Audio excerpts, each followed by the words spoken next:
Bismillahirrahmanirrahim. Assalamu alaikum KG class. Welcome back to the math lesson. I am your teacher Miss Sadaf और आज हम जो किताब का सफ़ा कर रहे हैं उसमें एक बहुत मज़े का टॉपिक है और वो टॉपिक जो है उसमें आपने खूब अच्छी तरीके से पार्टिसिपेट करना है क्योंकि इसमें जितनी भी चीज़ों के बारे में हमने बात करनी है आप बच्चों को उन सब का नाम आता है। सो डियर टीचर्स, आज का जो लेसन है उसका मटेरियल नीचे डिस्क्रिप्शन बॉक्स में मौजूद है। प्लीज़ उसको गो थ्रू कर लें, उन तस्वीर को एज अ फ्लैश कार्ड अगर प्रिंट में चाहे तो प्रिंट में यूटिलाइज कर लें, नहीं तो अगर आपके पास क्लासरूम में एलईडी की फैसिलिटी मौजूद है तो आप इस डिजिटल रिसोर्स को ही इस्तेमाल करें। इसकी फुल एफिशिएंट जो है वो आउटपुट लें और कोशिश करें कि आप पेपर को वेस्ट होने से बचाएं।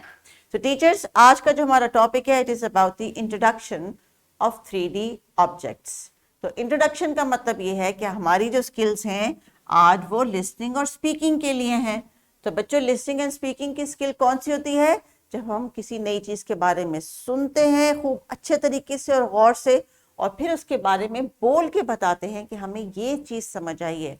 और अगर सुन के समझने में कहीं पे आपको लगे कि कमी है, पूरी बात आपको समझ नहीं आई, तो आपने अपना हैंड रेज करके वहीं पे टीचर को पूछना है क्वेश्चन कि टीचर यहाँ पे मैं इसका क्या मतलब है या मुझे दोबारा से एक्सप्लेन कर दें। सो टीचर्स, जब बच्चे आपसे सवालात पूछ रहे हों तो आपको इस चीज़ को इनकरेज करना चाहिए कि इसका मतलब ये है कि वो आपकी बात सुनने में इंटरेस्टेड हैं। आप जो उनको कह रही हैं उनके लिए वो कोई नई चीज़ जो नई मालूमात हैं वो उनको जो है उनकी अटेंशन ग्रैब कर रही है। तो दिस इज़ अ साइन कि जो इन्फॉर्मेशन आप इनको पास करना चाह रहे हैं इनका ब्रेन उस इन्फॉर्मेशन को एक्सेप्ट करने के लिए रेडी हो गया है। ये ह्यूमन नेचर है कि अगर हमने किसी चीज़ को सीखना समझना है या कोई चीज़ देख के हमें इंटरेस्टिंग लगती है, चाहे वो कलर हो, शेप हो, कोई नया ड्रेस हो, किसी इनविटेशन कार्ड हो, कोई कहीं पे जाने की दावत हो, तो उस नई चीज़ को हम बहुत जल्दी से एक्सेप्ट करते हैं और फिर हमारे ज़हन में मुख्तलिफ सवालात आते हैं कि अच्छा किसकी शादी आ रही है, हमने कहाँ जाना है, किस दिन है, क्या पहनेंगे। मुख्तलिफ सवालात जो है आपके ज़हन में जन्म लेते हैं। इसका मतलब है कि आपके ब्रेन ने उस इंफॉर्मेशन को एक्सेप्ट किया है और अब वो प्रोसेस कर रहा है। तो बिल्कुल बच्चों के, ये नन्हे बच्चों के सवालात इसी कॉन्टेक्स्ट में आपने ज़हन में रखने हैं कि इनके पूछने का मतलब ये है कि इनका ब्रेन आपको रिस्पॉन्ड कर रहा है और आपके जो क्वेश्चंस के जो आंसर्स है वो उनको सेटिस्फाई कर रहे हैं। तो आज का जो हमारा लर्निंग आउटकम है, in the text book it says recognize and name 3D objects such as sphere, cube, cuboid, cylinder and cone using features such as number of faces, flat or curved faces. So teachers, हमारा आज का की learning area है basic mathematical skills, यानी आज हमने maths के context में इनको ये कॉन्सेप्ट समझाना है कि 3D ऑब्जेक्ट्स क्या होते हैं। सबसे पहले तो हम रिकॉल करेंगे, रिवाइज करेंगे चंद 2D ऑब्जेक्ट्स। तो प्रीवियस लेसन्स बच्चों अगर आपने क्लासरूम में देखे हैं, पार्टिसिपेट किया है, तो आप मुझे बता सकते हैं कि 2D ऑब्जेक्ट्स क्या होते हैं। 2D ऑब्जेक्ट्स फ्लैट ऑब्जेक्ट्स हैं। जी हाँ, बिल्कुल, जैसे कि ये मेरे बैक साइड पे जो स्क्रीन लगी है it is a flat object. आपके सामने जो कॉपी पड़ी है उसका हर सफ़ा फ्लैट है। आपकी क्लास में जो व्हाइट बोर्ड लगा हुआ है वो फ्लैट ऑब्जेक्ट है। सो दे आर 2D ऑब्जेक्ट्स। लेकिन आज हम बात करेंगे 3D ऑब्जेक्ट्स की, तो उसको हम 2D से रिकॉल करने के बाद 3D पे जाएंगे। सो अभी जल्दी जल्दी मेरे साथ रिपीट कर ले, रिवाइज कर ले कि कौन सी 2D शेप है, इसका अपना नाम क्या है। सर्कल, और मिसाल के लिए आपके सामने है दीवार पे लगा हुआ क्लॉक।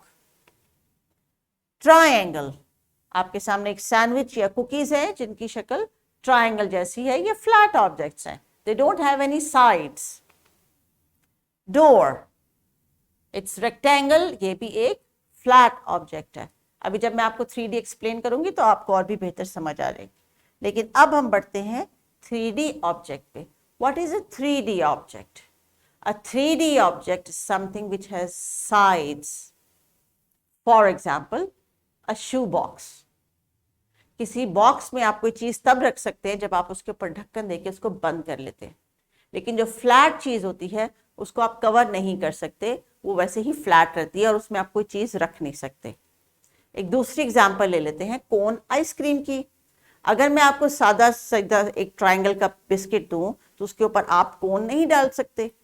लेकिन जो कोन आइसक्रीम आप खाते हैं उसको कोन आइसक्रीम इसलिए कहते हैं कि उसका जो नीचे का बिस्किट होता है it is like a long triangular cup, उसके अंदर जब आइसक्रीम डालते हैं तो वो बनती है कोन आइसक्रीम। तो वो जो नीचे उसकी बिस्किट की शेप है उसको कहते हैं कोन। कोन, मैंने आपसे कहा था ना आपको नाम आते हैं लेकिन उसमें क्या फर्क है ये आज हम आपको बताएंगे। तो जो कोन है जो कि एक राउंड लॉन्ग शेप है ट्राइंगल की, इसको कहते हैं 3D shape. Now let's look at the next example, cylinder. Cylinder, कभी आपने घर में गैस का सिलेंडर देखा है या रिक्शे पे या कहीं पे बाहर मार्केट में? उसको सिलेंडर, गैस सिलेंडर क्यों कहते हैं? क्योंकि उसकी जो शक्ल है उस कंटेनर की, it is like a cylinder. अब आपने गौर करते जाना है कि जो चीजें आपको आसपास नजर आ रही हैं वो 3D कौन कौन सी है, उनके क्या नाम है। So a cylinder is a long tube like thing. Cylinder एक पाइप भी सिलेंडर होता है, एक आपका ग्लास भी सिलेंडर शेप का होता है, आपका जो वाटर बॉटल है वो भी सिलेंडर शेप की होती है क्योंकि उसमें आप पानी भर सकते हैं, उसकी सारी साइड्स होती हैं। Next example, cube. क्यूब, जैसे कि जब आप वो लूडो खेलते हैं तो आपने उनकी डाइस देखी है, they are perfectly square from all sides but it has 6 sides, इसलिए वो क्यूब कहलाता है। Next example is cuboid, just like a milk box or a shoe box or a biscuit box, because it has got 6 sides and 6 faces. Box, जो भी चीज box shape में है या ऐसे शेप में है कि इसके अंदर कोई चीज रखी जा सकती है, वो कुछ उसका कुछ वॉल्यूम है, उसको कहते हैं 3D shape objects. Circle, circle जब फ्लैट है जैसे क्लॉक है वॉल पे, it is just like this round. लेकिन जब आप बॉल हाथ में पकड़ते हैं वो बेशक राउंड है लेकिन उसका एक स्पेसिफिक एरिया है और उसको कहते हैं sphere. Sphere, just like this ball. Yes, let's come to some real examples. Sphere is just like a ball. If you have a ball in the classroom, teachers, बच्चों को उसको टच करके feel करवाएं, या कोई भी ऐसा ऑब्जेक्ट जो स्फीयर शेप का है उनको आपने फील करवाना है कि it is all round from all the sides.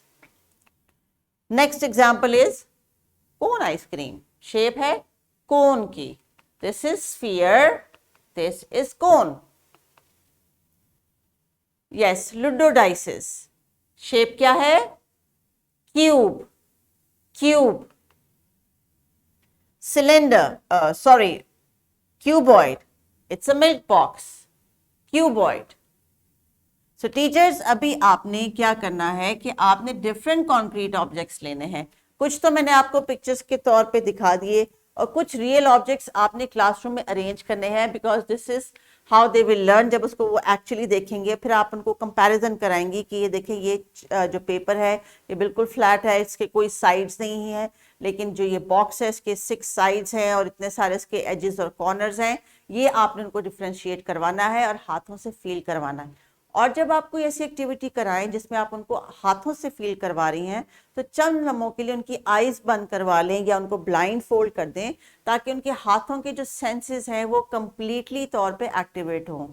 हमारे वो दोस्त सोसाइटी में जो ब्लाइंडनेस का शिकार हैं, अगर आप देखें तो वो हर चीज़ को टच करके फील करते हैं और उसके बाद फिर वो उनकी जो फीलिंग की जो सेंसेशन है वो इतनी शार्प अल्लाह ताला ने डेवलप कर दी होती है कि वो फौरन छूते ही बता देते हैं कि ये क्या चीज़ है।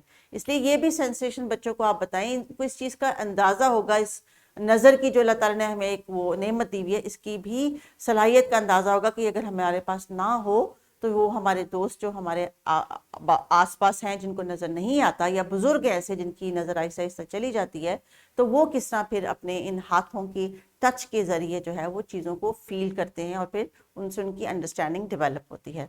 सो क्लास एक्टिविटी कराने के लिए टीचर्स आपने बच्चों को जो किताब का सफ़ा ये टास्क देना है, लेकिन उस टास्क को करने से पहले इनकी अंडरस्टैंडिंग इन 3D शेप्स के नामों के साथ खूब अच्छे तरीके से कराएं और ऑब्जेक्ट्स बारी बारी इनको दें कि ये उठाएं। आप बोले सिलेंडर तो आपको सिलेंड्रिकल जो भी चीज़ आपने रखी है, फॉर एग्जांपल वाटर बॉटल रखी है तो वो आपको उठा के दिखाएं। अगर आप जल्दी से कहते हैं कि जो मुझे कोन दिखाओ, तो आपने अगर आइसक्रीम कोन रखी हुई है तो वो चीज़ आपको उठा के दिखाते हैं। आपने उनको बार बार इन अल्फाज और शेप्स के साथ कनेक्ट करना है। इस एक्टिविटी को कंटिन्यू करने के लिए आप प्ले ग्राउंड में भी जब जाएँ तो बच्चों से कहें कि कुछ टेप से या चौक से शेप्स ड्रॉ कर लें और उसके ऊपर शेप वॉक करें। ये एक्टिविटी जो है वो इनकी ग्रॉस मोटर स्किल को भी एड्रेस करेगी।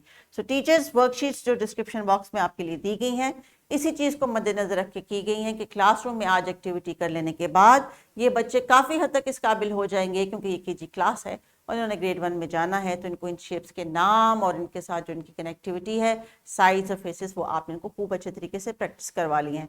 Children, complete the worksheets and bring them to school. अपना ख्याल रखिएगा, इन तमाम मज़े की एक्टिविटी को कंटिन्यू करें। Miss Sadaf will be back in the next lesson. अल्लाह हाफिज़।